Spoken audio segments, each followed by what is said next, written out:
Hey everyone, how's it going? Welcome to NoDQ video episode number 961. Less than 40 episodes to go now until 1,000. Thank you guys for your continued support. Now, if you can, take a moment of your time. In the description box, I have a link to a petition to spread awareness about the YouTube situation with the advertisers and the creators. A lot of people being affected by this. The general wrestling community is being affected by this. So if you could take a few moments of your time, sign the petition and help spread the word, share the link to friends, family, anybody you can. With that being said, let's get down to your questions. First one today comes from Aaron Rift Rules. Your thoughts on 5-star wrestling promotion offering CM Punk $1 million to wrestle, and do you think he is going to accept the offer?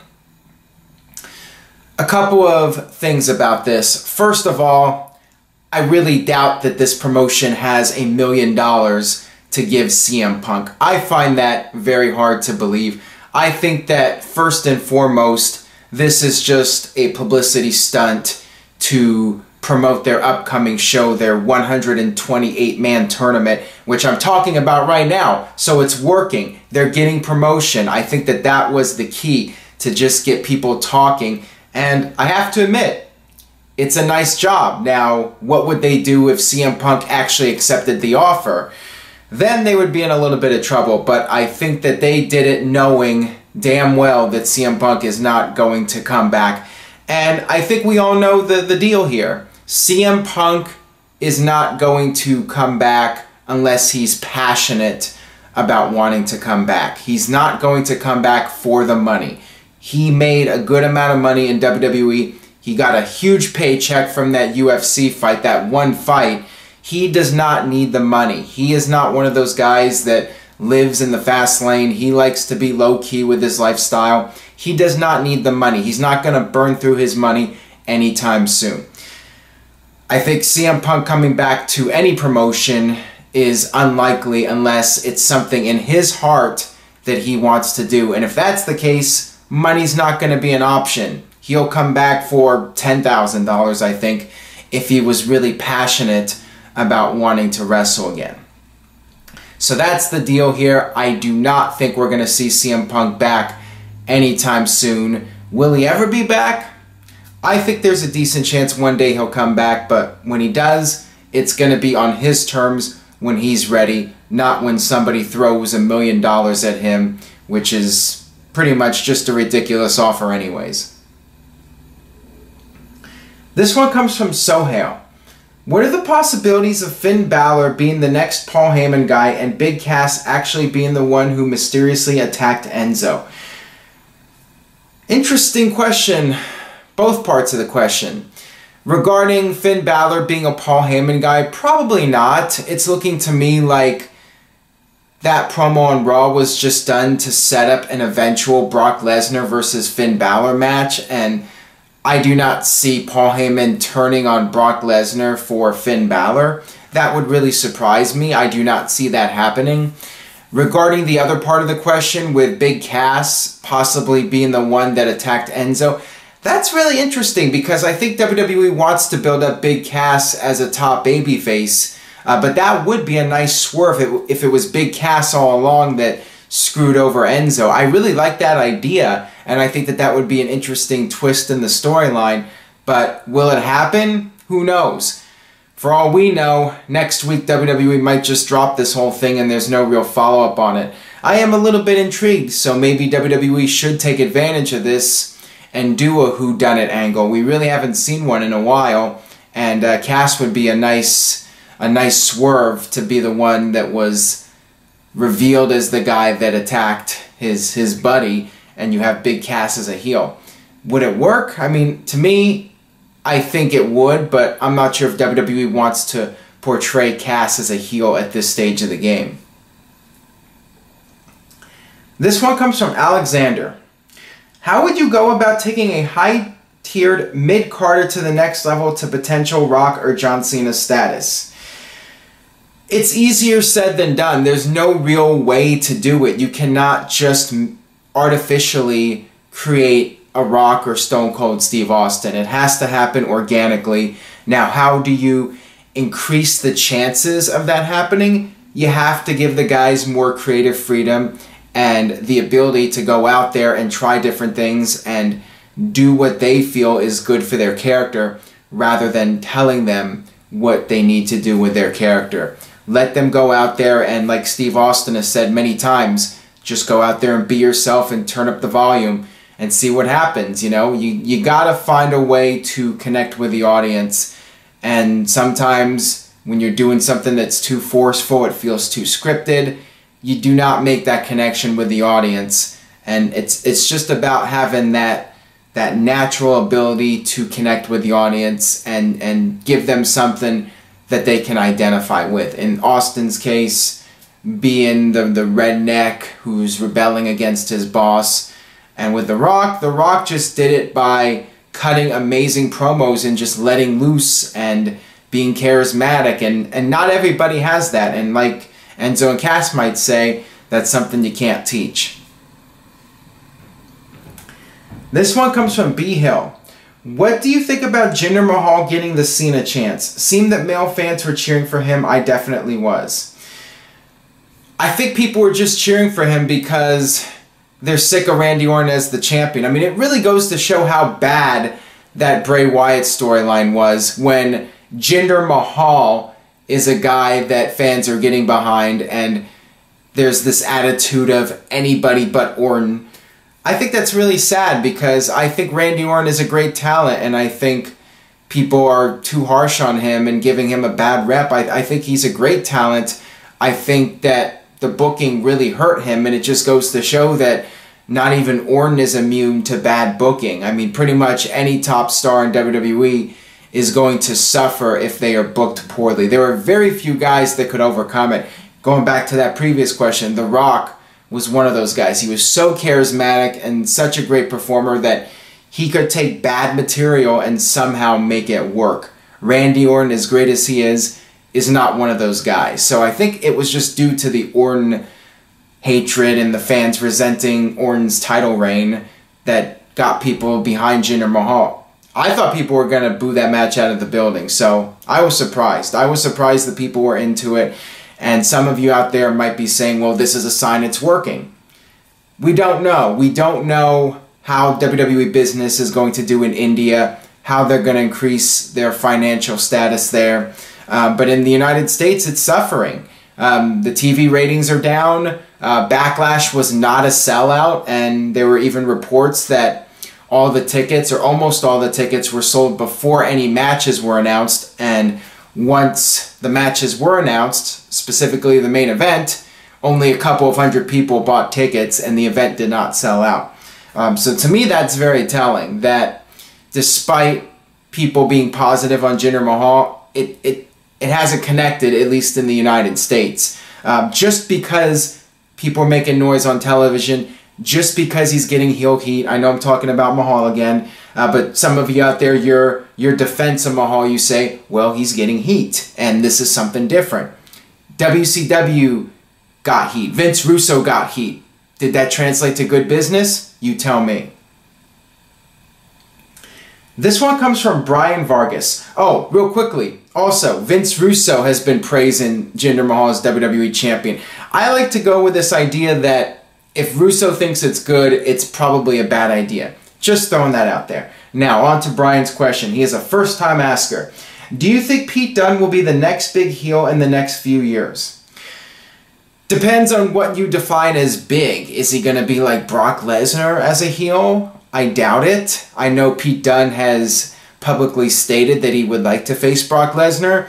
I think there is going to be a credibility issue because of his size. But I could see him being in Neville's role. I could see him possibly going to the Cruiserweight division and being a top heel in the Cruiserweight division. Maybe even going as far as being IC champion. Do I see him as a world champion?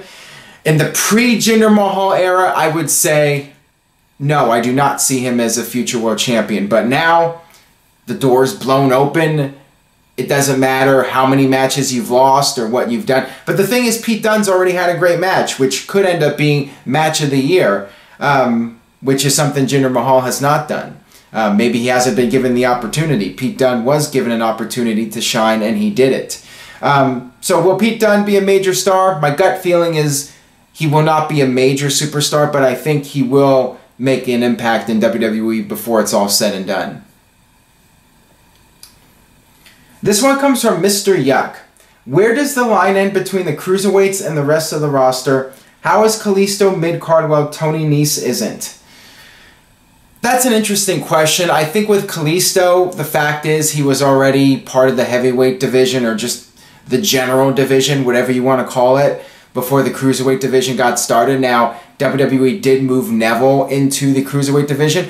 I'm not really sure why Kalisto has not been moved to the cruiserweight division, other than they want to keep pushing him on the main roster, and they feel that he has more potential for merchandise than somebody like Tony Nese with the masks and everything. I'm not really sure. It could just be they think he's more marketable and he would be held back in the cruiserweight division. But that is a very valid question. I think the biggest mistake, though, with Kalisto was breaking him up with Sin Cara. I think the two of them worked well together as a tag team, and I thought they had some momentum. And I think it was definitely too soon to split them up. This one comes from Victor. Hey WWE, did WWE just ruin what could have been a great debut of Elias Sampsons, even if he wasn't the biggest star from NXT? I actually thought it was a decent debut. He actually did win his match, despite the outside interference, but it wasn't like Ambrose hit the dirty deeds and got a 2.5 count before it was broken up. Ambrose just had control, and that's when Miz interfered. So we don't know. We don't know what would have happened, the outcome of that match necessarily. I thought that was fine, and then afterwards, Drifter got to lay out Ambrose with his finisher. So I thought it was a fine debut for him. I had no problem with it.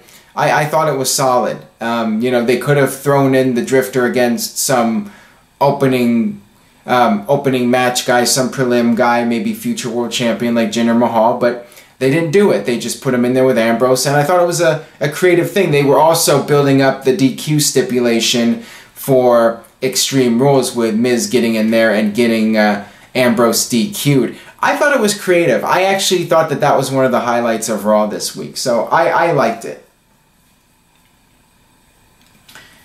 This one comes from Cheyenne. Do you think Randy Orton has lost his credibility because of his recent feuds? He should work with AJ Nakamura to reinvent himself. As I mentioned earlier, I definitely feel that feud with Bray Wyatt really hurt him with fans.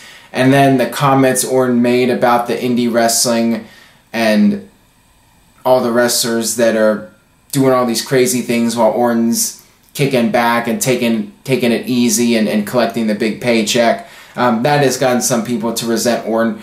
I'd love to see Randy Orton versus AJ Styles. I think that should be the WWE title match at SummerSlam. And now, I'm not sure what it's going to be, but I think that would be a great feud.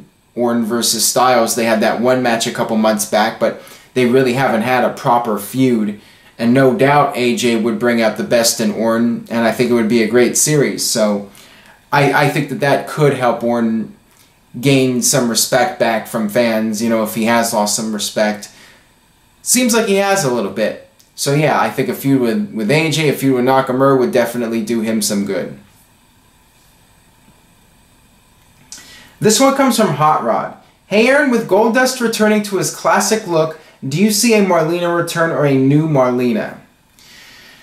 That's an interesting question. I don't know about us seeing Marlena return. I haven't heard anything about that, but maybe Goldust having a new Marlena, a new valet. That's interesting. You know, the whole Goldust thing, him doing that promo, I thought it was cool. It was good nostalgia, but I really think if he's going to get a push again and be a heel and do all this stuff, I think he needs to try and change it up a little bit and do something we haven't seen yet. Just going back to the old Goldust character, I think it's going to have a very short shelf life. But yeah, maybe having a new Marlena might freshen it up a little bit. Maybe Summer Rae. They're looking for something to do with her. Maybe bring her in to escort Goldust to the ring for matches. There you go. There's an idea. This one comes from Zillion Jape. Is Goldust getting a push? Would you like to see him ever have a world title run just like Kane, Mark Henry, or Big Show? Regarding the world title reign, probably not. Goldust was never really a big enough star.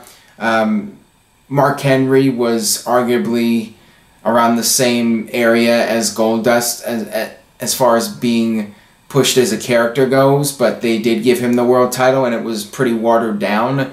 It felt like Mark Henry wasn't really a big enough star to be world champion. Goldust, he's had a great run in WWE over the years. He's a memorable character. The only reason I could ever see it happening is to create a feel-good moment, but when would that happen? I mean, I do not see WWE doing that unless they felt there was a really good opportunity to do it and the timing worked out to do it. Right now, I think it's very unlikely. With Lesnar being the champion and Reigns likely getting the title, I don't see it happening. But I do see Goldust getting somewhat of a push. How long will it last? I think that depends on what he's able to do with his character and if he's able to change it up, like I said earlier, and not make it get stale quickly. That'll wrap it up for this edition of No DQ Video. Thanks again for watching. If you know any wrestling fans that check out videos, have them check out No DQ&A video, No DQ Video. Please spread the word. Any family members, anybody who watches wrestling, have them check out this video. Word of mouth really goes a long way. Got the full videos here on YouTube again, and hopefully this advertising issue gets settled. I think we're making some good progress here. As I mentioned at the beginning, there's this petition up to spread awareness. Share that with your friends as well. Sign it. And with that being said, send in your questions. Use the hashtag RoadToNoDQ1000, and I will see you for episode number 962.